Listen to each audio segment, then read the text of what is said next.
This time around on Author's Corner, Paul Dean Moore joins us. His book, US 98, Destination Dade City. In fact, he has a lot of really cool books out that feature some really neat areas that we're going to talk about that. But let's focus on Dade City and how he's gone down this road. So he joins us on America Tonight with me, Kate Delaney. Paul, thanks so much for coming on. Thank you for having me. What prompted you to write these stories? Well, they've actually just come out of my head, to be real honest with you. And it all started about 25 years ago with my youngest daughter, who we were standing in our living room and watched a man walk by every day. And this man wore a blue coat. We knew nothing about him. We didn't know where he lived. We knew nothing. He just walked by every day. And so we started making up stories about this man, and we would tell them to each other on the way as I was driving her to school. And then when she got a little older, she challenged me. She said, "Dad, you think stories, you like stories. Why don't you try to write a story?" And so I started writing stories, and I've not stopped. And what's cool about your stories is you feature these small towns along Florida US 98. So there is like a theme, that a thread that runs through it. Tell us about Dade City. Well, Dade City is a town. I live in Lakeland, and Dade City is about 15 miles north of me. It's a small town, probably has somewhere between 10 and 15,000 people. It's going through a lot of growth pains right now, like a lot of places in Florida are, as many people are moving in. And it's just a quaint town. You go downtown and there's a lot of nice little buildings, nice little shops. And I thought, well, this would be a great place to set a story, would be in this town of Dade City. So when people crack open Dade City, tell us some of what they'll find out. Well, Dade City is a story really of a single mom and her teenage son. And previous in their life, the father of the boy was a football player for Ohio State University, and he got injured in his senior year, ended his goals. He was going to be the next big NFL thing, and he had trouble finding a job. Well, he finally found a job on the East Coast, working for a family doing logistics and warehouse inventory work, and he found out that they were actually organized crime. And in the process of the story, what's happened is someone within that family wants to get back at this man, and he threatens his child and his former girlfriend. And so to protect them, this character goes to the local DA and says, "I will turn state's evidence against this crime family if you will put my family into protective custody." And so it becomes a story of the mom and the son going into protective custody, and they end up in Dade City, Florida. Wow. So you think about that, witness protection and what that would be like. Was it fun for you to write the storyline?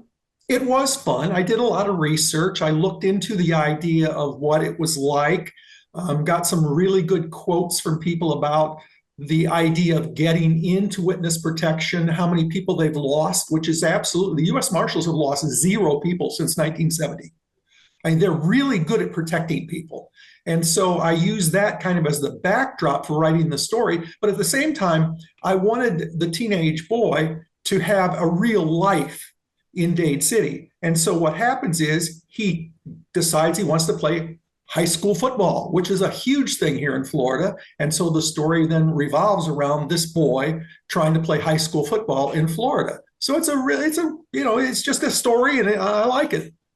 When you write these stories, it's like you talked about in the very beginning, the inspiration for that, making up stories. So you take what you know, the research from the area, and you meld that with these characters.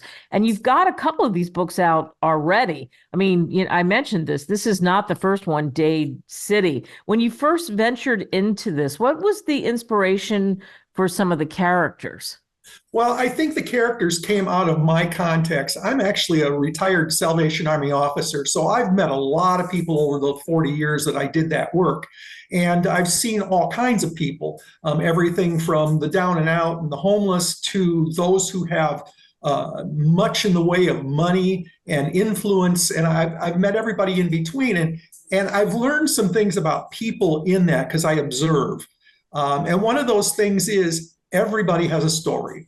Everybody has done something. And there's something about their life that's interesting if you'll take the time to listen and to see what it is. Boy, that's so true. Oh, listening, a lost art, Paul. There's no doubt. And as you said, you had the gift of coming across all kinds of people, and now you're able to really push that out in your characters in these books. Besides Dade City, what's coming up next? Well, the next story will be about Perry, Florida, which is up near Gainesville. It's probably about an hour south of Tallahassee in Florida, but it also is on US 98. And I'm starting to craft the story mostly in my mind. I haven't put a lot on paper yet, but I have started, and that will be the next book. I'm not sure of the title yet, but it'll start out US 98 and something about Perry. I know I've looked into the history of Perry. It's got a very interesting history. It's a smaller town. It's probably 8,000 people, but I think there's some good stories there to be had. And my main character, I'm not going to spill the beans on who it is, but I think that it will be interesting. When people read your US 98 and where the destination is, and like I said, this time it's Dade City, you can get all these books on Amazon, Barnes and Noble. What do you hope the takeaway is? All I want is entertainment for the people that read it. That's my whole goal. I've never been about making money. I publish these myself, and it's not a cheap thing to do, but I do it because I love to tell the stories, and I love the reaction of people who read them and say, "Wow, that was a great story. Thank you for writing that story. I took a week and I read that book and I liked it." That's great gratification for me. Yeah, for you in just the first part of the title when you do US 98 and you think of legendary roads across the United States, and is it because you've lived in Florida and because you understand these small towns, is that what led to, hey, I'm going to do US 98? Yeah, it kind of was. I was here in town, and Lakeland is also on US 98. And I knew that there was some history to it. And I live in a little village area called Socrum. And there's hardly any knowledge of what Socrum was one time in the past, but it's off of US 98. So I just started looking at it and going, there could be some fascinating stories here. And US 98 starts down in West Palm Beach, and then it goes up into southern Alabama. And so, it's like there's lots of small towns along that route, and there could be lots of really good stories. Well, I think we're going to see a lot more from you besides this one and the next one. You're just going to keep going, right? I would like to. In fact, I would like to take my wife on a little sightseeing trip and drive south out of Lakeland and drive all the way down to West Palm Beach and just see what's along the road.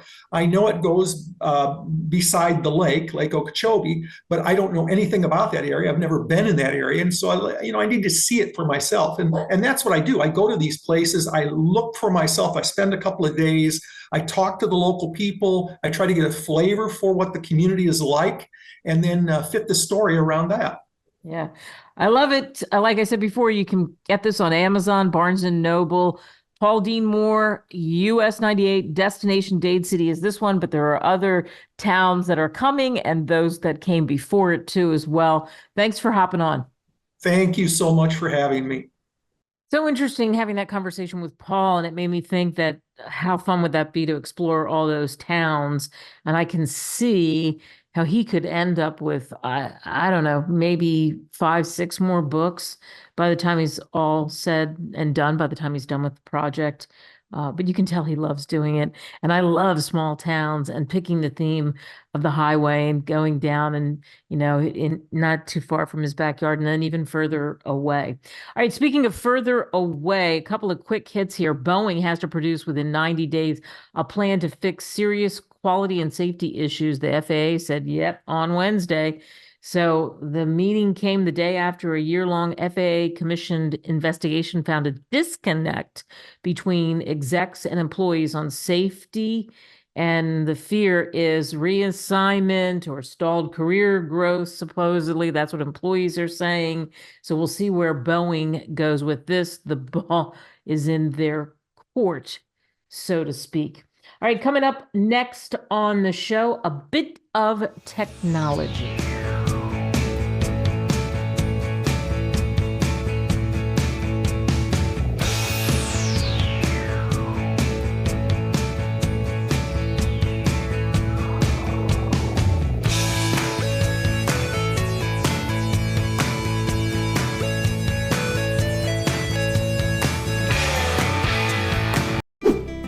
Visit www.greatwritersmedia.com. Email us at info@greatwritersmedia.com. Call us at 877-600-5469. Subscribe now.